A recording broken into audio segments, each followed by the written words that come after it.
ये global warming और climate change के बारे में दुनिया के जो पॉलिटिशियंस हैं, जो गवर्नमेंट से हैं, उनको अवेयरनेस आया कि अभी ये ग्लोबल वार्मिंग और क्लाइमेट चेंज आ रही है, तो हमें कोई एक्शन लेना चाहिए।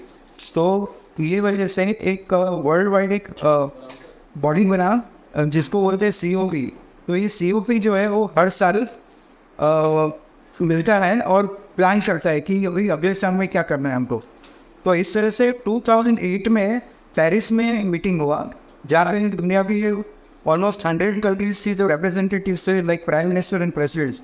ये लोग सारे वहाँ पर उन्होंने मीटिंग की और उन्होंने डिसाइड किया कि हम सोलर पावर को लगाएंगे सारे कंट्रीज़ में।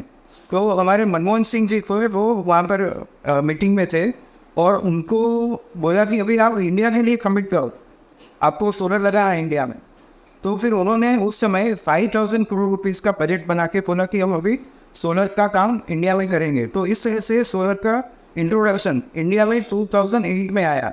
उसके बाद में उन्होंने एक टारगेट बनाया कि 2014 तक हम लोग 2 गीगावाट लगाएंगे। तो 2 gigawatt is a very small quantity, but वो टारगेट उन्होंने बनाया।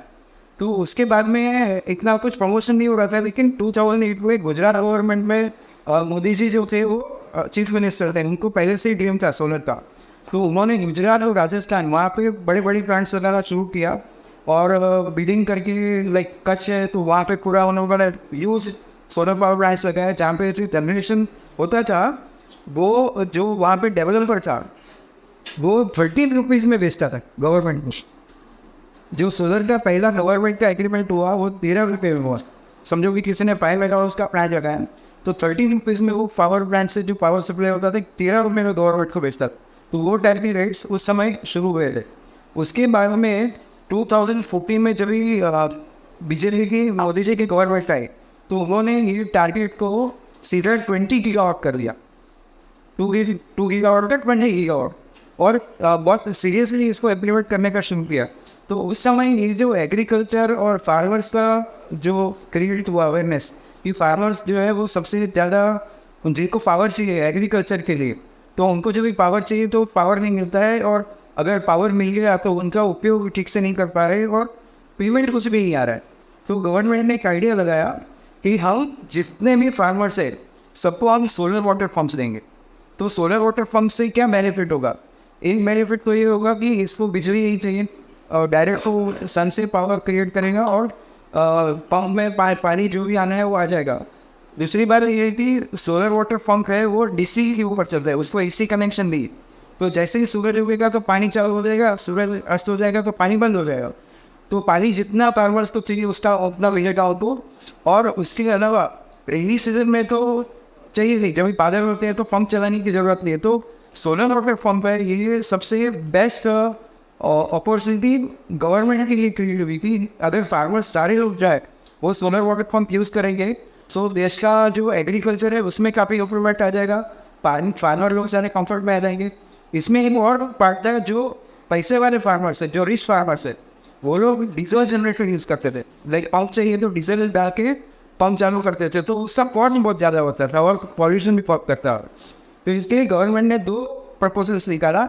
एक तो ये कि जो भी वो वाटर पम्प्स नए दे रहे हैं वो सारे सोलर वाटर पम्प्स रहेंगे, और जो पुराने डीजल जनरेटर वाले वाटर पम्प्स है उसको हम रिप्लेस करके उनको सोलर के देंगे।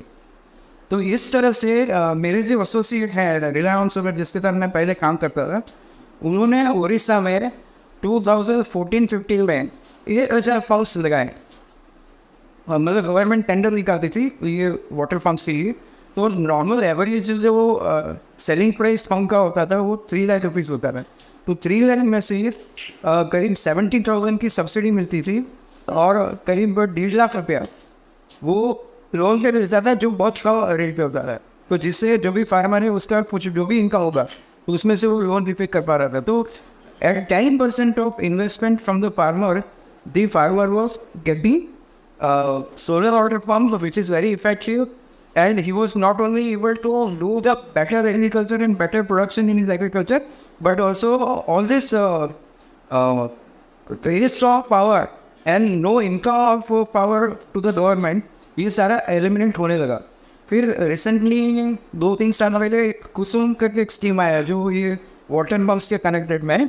तो कुसुम स्कीम के अंदर करीब 5 करोड़ सोलर वाटर पंप्स जो है वो पूरे देश में ये सारी स्कीम्स के हिसाब से डिस्ट्रीब्यूट करने वाले हैं। तो total number of solar water pumps in next 3 years or 5 years, all of them will be in solar, and government is going to save lakhs of rupees into saving from the electricity which was not being paid by the farmers. So this is the solar water pump scheme.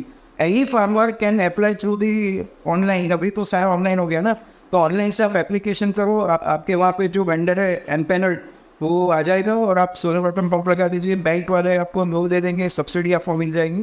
तो इतना आसान ये scheme है। तो ये scheme को देख के गुजरात में कुछ may be hundreds of farmers सब लोग साथ में आए और उन्होंने ये कोऑपरेटिव बनाया, और कोऑपरेटिव में वो लोग जो भी पावर उनको खुद को चाहिए वो तो सारा यूज़ कर लिया, और फिर उन्होंने ये सारे पंप्स को कनेक्ट करके ग्रिड को कनेक्ट कर दिया वहाँ पे। तो गवर्नमेंट से उन्होंने अरेंजमेंट किया कि जितना भी पावर हम लोग दे रहे हैं आपको, उसका हमको 5 यूनिट्स के हिसाब से आप हमको दे दीजिए। तो उस तरह से एक फार्मर को महीने का कुछ 15,000 तक का इनकम होता था, मतलब अभी है। तो ये कोऑपरेटिव स्कीम भी काफ़ी पॉपुलर हुई है वहाँ पे। So this is what is about solar water pumps.